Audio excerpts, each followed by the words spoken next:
Good morning, everyone. Welcome back to your daily spiritual growth tarot and a little bit of astrology reading. So I want to focus in today on the, as you can see with this chart, it's Thursday, September 21st, 2023, of course. 4 a.m. we have the moon, the Sagittarian moon, in a grand fire trine. So you can see it connects. So this 11 degrees here connects over to the 8, well, it's an approaching, within hours, it will be an exact trine from the moon over here to Chiron. So let's just take that one leg for a moment while I'm drawing the cards. So the Sag moon can be very intuitive. It can also be very self-righteous. It just depends if you're working in the light or the dark. So, but it's good. This when the moon's in Sag, it's good for speaking up. It's good for getting your point across. It's good for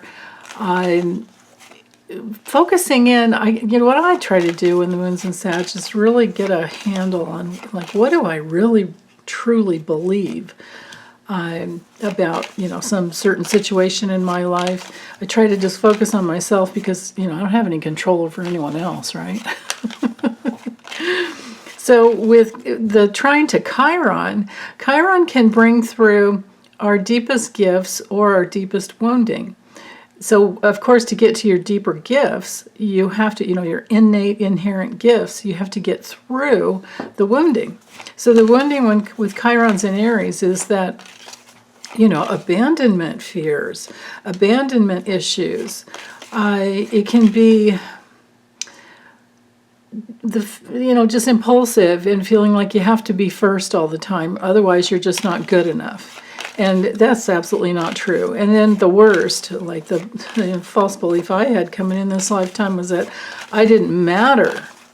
So Aries is all about mattering energy. Matter, right? Literal matter. You're here in a body, so you matter.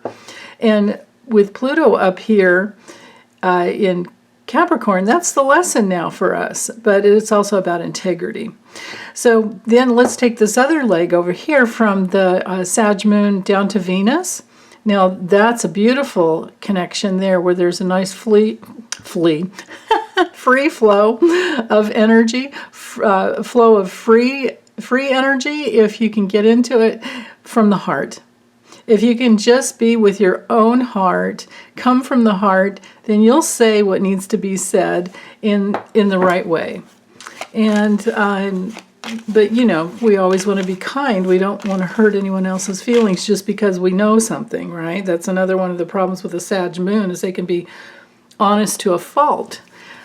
If you impulsively, because we're talking fire sign, if you impulsively say something the wrong way, you can hurt a person's feelings. And what you're saying might not even be true, right? So yeah, truth versus lies is a very good way to work with Sag. And then the other leg from the fire trine, you can see, comes from Venus and then back up to Chiron. So it's all about heart energy, knowing how much you matter. You don't have to worry about being right or wrong as long as you're coming from a loving place, and then just feel your way, with that intuitive Sag moon, just feel your way through any situation. Okay, so here are the cards. And what I decided to do was to leave all the cards upright, and I'll read it both ways as quickly as I can.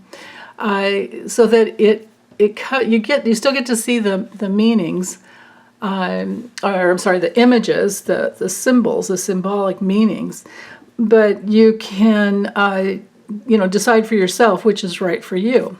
So 10 of Cups is all about fulfillment on all levels. Like you're just blissed out, right? You can see Mars and Pisces, the movement, the energy flow, the motivation for bliss and love and harmony and empathy and utter happiness.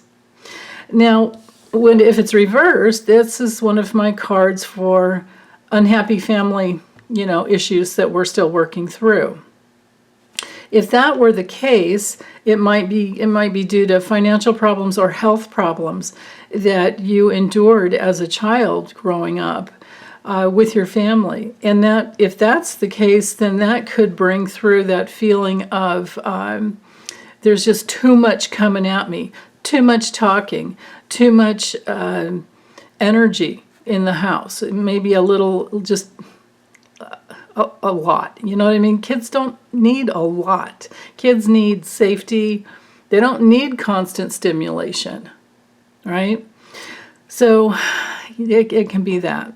Now, if this card were upright, if that feels right to you, then, and this card were reversed, then there's tremendous happiness because you've stopped rejecting yourself. The Five of Pentacles reversed is no more self-rejection, no more judging yourself, no more feeling like you can't even reach out for help and support.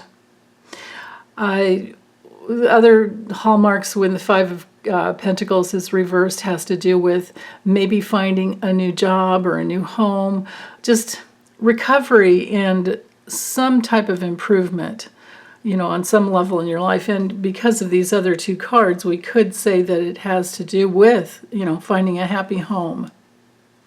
You know, with that Ten of Cups, it's very possible there. Or it could be now you know you're going to be a new grandma or grandpa. The news, the message that comes, like, hey, look. Now, if both of, let's pretend these both came through reversed. This could be that you grew up in an unhappy home, but you're now, because of all the work that you've done, you've cleared that out. So that's wonderful. Now, if the Eight of Wands, well, with the Eight of Wands, just know that it's either lots of energy coming through, lots of travel plans coming through, and another possibility is just a lot of news. Things hitting the ground. You can see the power of the wands, batons, whatever you want to call them, hitting the ground. You can see all the little, if you just read the symbology, you can see that, you know, the river of life here, the clear skies. You can see is that a little bird or a butterfly there? What is that? I never noticed that before in all these years. Oh, it's just that one's a little lighter color. I was tuned into this one right here and thinking, oh, it looks like a bird, but then, now when I get it close up to the camera, there is green in it. So all these new little buds of growth. That is fantastic. And eights, you know, being an Eight of Wands, eights are very powerful. So hitting the ground with lots of energy coming in, lots of new growth coming in, just, you know, gotta handle it, right? But if it's reverse, then it's things aren't hitting the ground, things are still up in the air. And, you know, if it's in combo with the Five of Discs straight up or Five of Pentacles straight up, then that can bring in that you feel kind of stuck in time because things aren't coming down for you the way you need it to come down. And that especially would be the case if the Ten of Cups were reversed. So I don't know how this applies to you today, but the way to work it to bring through the most positive energy would be this way. So you know that you're whole within, you have everything you need within you to create happiness and bliss. We are all endowed with that, you know, innate gift. And it's just how you work it, but the only way to work it is to stop rejecting yourself. It's to recover from anything that you've gone through in the past. It is to, well, it feels like there's an extra little piece here. Reaching out for help. You know, there are two people here, but they're kind of muddling along on their own, right? And when it's reversed, I think that the happiness has probably come through and things are hitting the ground, things are coming in for you, you know, forcefully, which is okay. because you have reached out and you do have someone helping you. There is some help. What else could this be with if we worked it this way? Because I feel like this is probably the best way to look at it. Well, you know, we always want the Five of Pentacles or the Five of Swords reversed. Even the Five of Wands reversed is good too. And Five of Cups, actually. All the fives I would prefer to have reversed. So in the best case scenario, you're good at asking for help. You're good at knowing that you just stopped rejecting yourself a long time ago and you don't do that anymore. Whatever's coming up to heal from within, you know it's your job, that's your work to get through it, to process it through, and you face it and meet it with gusto, because you realize that it's going to clear something out that brings more, new life force through you that was previously kind of cut off. So we never want to cut off our life force.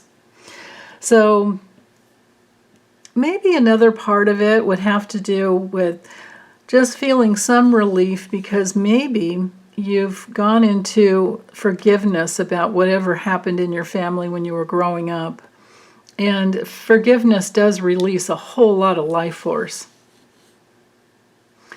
I think that that's probably what it is. It's more about forgiveness for some of you. Yeah. Okay, well, that's all I have for today. Thanks, you guys. Bye.